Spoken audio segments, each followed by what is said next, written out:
nor, nor, N-O-R, nor. So, S-O, talk, T-H-O-U-G-S, talk. All talk, A-L-T-H-O-U-G-S. एक बार ये लिखना है, दो बार लिखना है। एक बार। अब अपन एंड के बारे में पढ़ेंगे। एंड मतलब नीचे लिखो एंड और ब्रैकेट में लिखो और। एंड का मतलब हिंदी में होता है और। जो वर्ड या सेंटेंस एक जैसे हों, समझ रहे हैं? जो वर्ड या सेंटेंस एक जैसे हों, and is also use to add more information. मतलब या तो दो वर्ड एक जैसे हों या सेंटेंस एक जैसे हों, या वो वर्ड या सेंटेंस कुछ और इन्फॉर्मेशन देना चाहता हो, तो उसके लिए हम किसका यूज़ करते हैं? एंड का। जैसे कि मैंने बोला शी इज़ यंग, फिर मैंने बीच में कुछ भी नहीं लिखा, सिर्फ ये लिख दिया शी इज़ यंग, और उसके आगे डॉट लगा के लिख दिया शी इज़ प्रीटी। अब दोनों का मतलब एक ही, यंग का मतलब और प्रीटी का मतलब सिमिलर है, और इसके बीच में क्या आएगा? एंड। अब एंड आने से क्या होगा? शी और इज हट जाएगा। मैं एक ही इंसान के बारे में बात कर रही हूँ, मान लो मैं संतुष्टि के बारे में ही बात कर रही हूँ, शी इज़ यंग, और मैंने वापस एक और सेंटेंस लिख दिया शी इज़ प्रीटी। मैं एक ही इंसान के बारे में बात कर रही हूँ और दो सेंटेंस बना दिए। हाँ, तो उसके बीच में क्या यूज़ कर लेंगे हम कंजक्शन में? And. She is young and pretty. She is young and pretty. दूसरे सेंटेंस में शी और इज हटा देंगे। हाँ, दूसरे में से शी और इज हट जाएगा और एंड लग जाएगा। तो ये इसका एक एग्जाम्पल है कि लिखो she is young dot is full stop she is pretty. अब इसमें कौन सा कंजक्शन यूज होगा? एंड का। कहाँ पे होगा? यंग के बाद शी और इज हट जाएगा।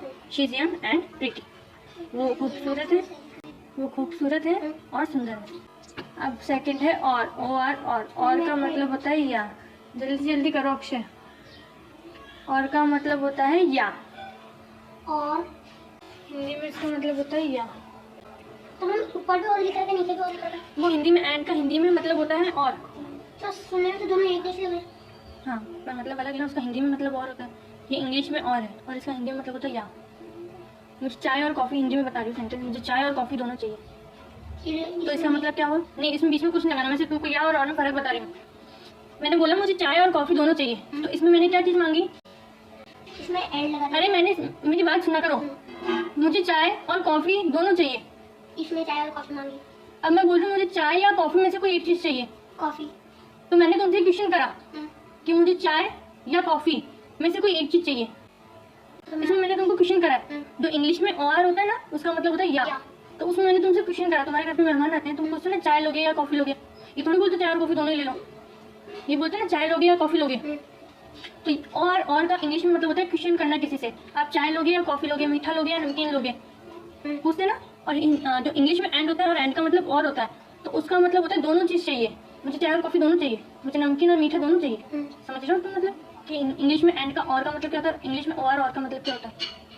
एंड का मतलब और ओ आर का मतलब होता है या मतलब तुम क्या लोगे, चाय लोगे, कॉफ़ी लोगे, पानी लोगे, पानी कैसा लोगे, गर्म लोगे या ठंडा लोगे, तो वो बीच में या लग रहा है, वो या है इंग्लिश में और। समझ गए? तो नेक्स्ट सेकंड है और, मतलब या। इसमें चॉइस होती है, जैसे मैंने की भी चॉइस दी थी कि तुम टी लोगे या कॉफ़ी लोगे, तो टी और कॉफ़ी तुम्हारे लिए चॉइस है, तुम दोनों में से क्या चीज़ लेना पसंद करोगे। ठीक है, तो और का यूज़ हम कहाँ करते हैं? कंजक्शन में, जब हमारे पास दो ऑप्शन होते हैं, चॉइसेस होती है, तब हम किसका इस्तेमाल करते हैं? और का। तो वो सेंटेंस ध्यान से पढ़ना, जब पेपर में आएगा ना, तो सेंटेंस ध्यान से पढ़ना कि वो क्या